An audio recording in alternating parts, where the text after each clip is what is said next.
সন্ধ্যেবেলায় এসেছি একটু সমুদ্রের ধারে দিয়ে ঘুরতে। বাবা মা যেহেতু তাড়াতাড়ি হোটেলে ফিরে যাবে, তাই ওরা একটু বসে তারপর ওদেরকে দিয়ে আসবে আমার হাজব্যান্ড।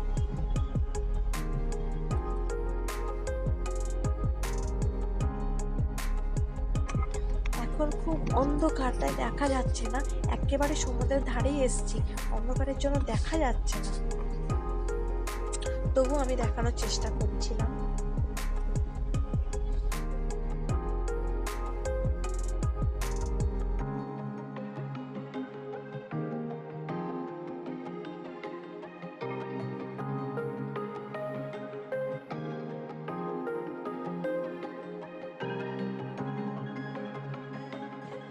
এটা আমার সব থেকে ছোট বোন।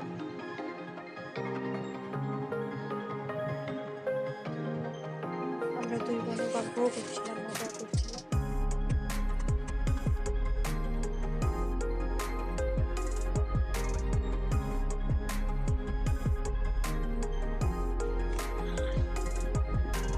আমি দেখাচ্ছি কত বড় একটা স্ক্রিন লাগিয়েছে, সেখানে অনেক কিছু হচ্ছে, দীঘা সম্পর্কে বলছেও। পিছনে আমার শাশুড়ি মা আসছে, আর চারিদিকে এত ভিড়।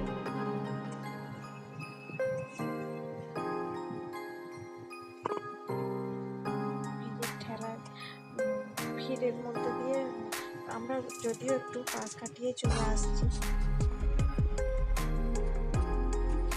আর অনেক জিনিসপত্রও বসেছে। আমরা ওল্ড দীঘাও গিয়েছিলাম, এটা নিউ দীঘা।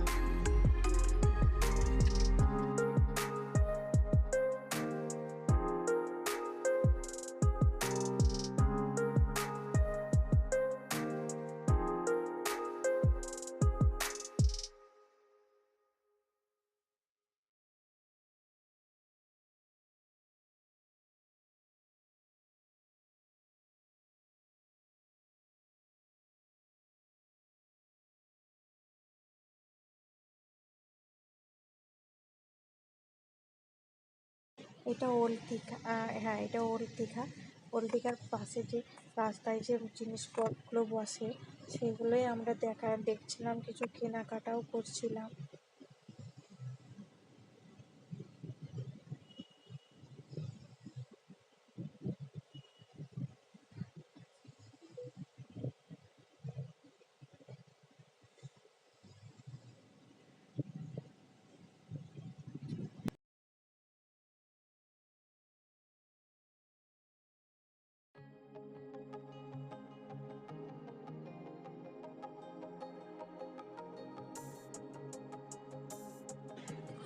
ওল্ড দীঘায় এই বীচটা বরাবর হাঁটতে খুব ভালো লাগে।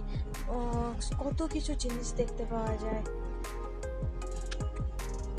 তারপরে এত ভিড় ছিল, আমরা সেই জন্য বসিও নি। আর এখান থেকে আমরা কয়েকটা জিনিস কিনেও নিয়েছি। ধূপদানিগুলো খুব ভালো ছিল, সেই জন্য আমি কিনেও নিয়েছি কয়েকটা।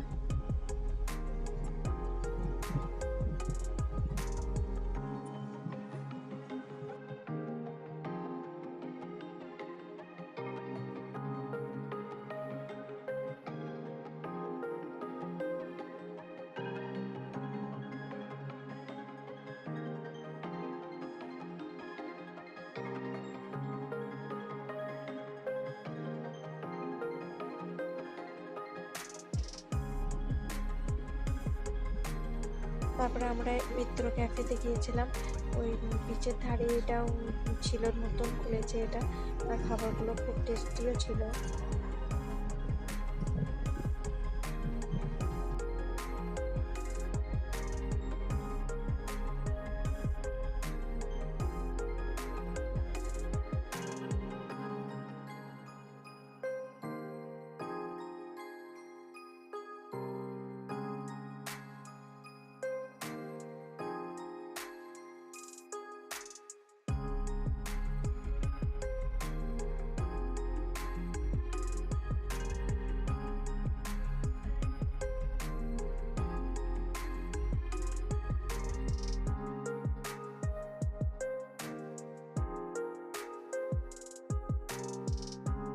এটা ওই ওল্ড দীঘাতে এটা যে হোটেলটায় আমরা খেয়েছিলাম সেই হোটেলে এমন সুন্দরভাবে সিনারিটা করা ছিল, এটা অরিজিনাল দড়ি দিয়ে লাগানো ছিল নৌকাটা, কিন্তু প্রিন্টিং ছিল, মানে ড্রয়িং করা হয়েছে। হুম,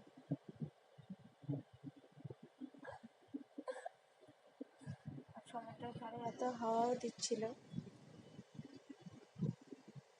প্রচুর হাওয়া, প্রচুর। আর এত ভিড় যে একটু বসবো সেটার কোনো মানে ভালোও লাগছিল না, এত ভিড়ের মধ্যে গিয়ে বসা। তাই আমরা বসিনি, আমরা একটু ঘুরে তারপরে চলে এসেছিলাম, বেশিক্ষণ থাকিনি ওল্ড দীঘাতে।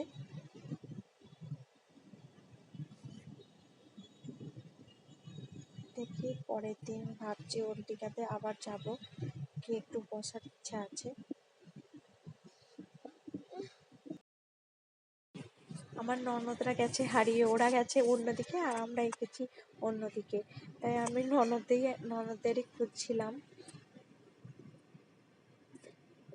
আমরা সবাই মিলে একসাথে, কারণ আমরা একটু নিউ দীঘায় আমাদের বাবা মার সাথে বসেছিলাম বলে ওরা আর ওল্ড দীঘায় যায়নি। তা ওরা প্রথমে চলে গেছিলো ওল্ড দীঘাতে, তারপরে গিয়ে আর খুঁজতে আর পারি না।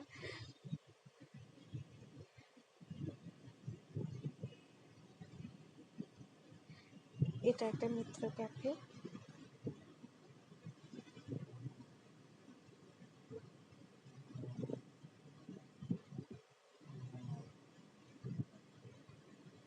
যাক, ভালোই লাগলো আজকের দিনটা ঘুরে ফিরে।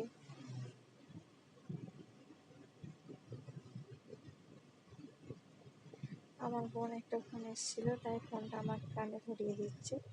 আর এটা রাতের খাবার, ওই হোটেলটা থেকে রাতের খাবার সব নিয়ে এসে আমরা ঘরের ভিতরেই সব খাচ্ছিলাম।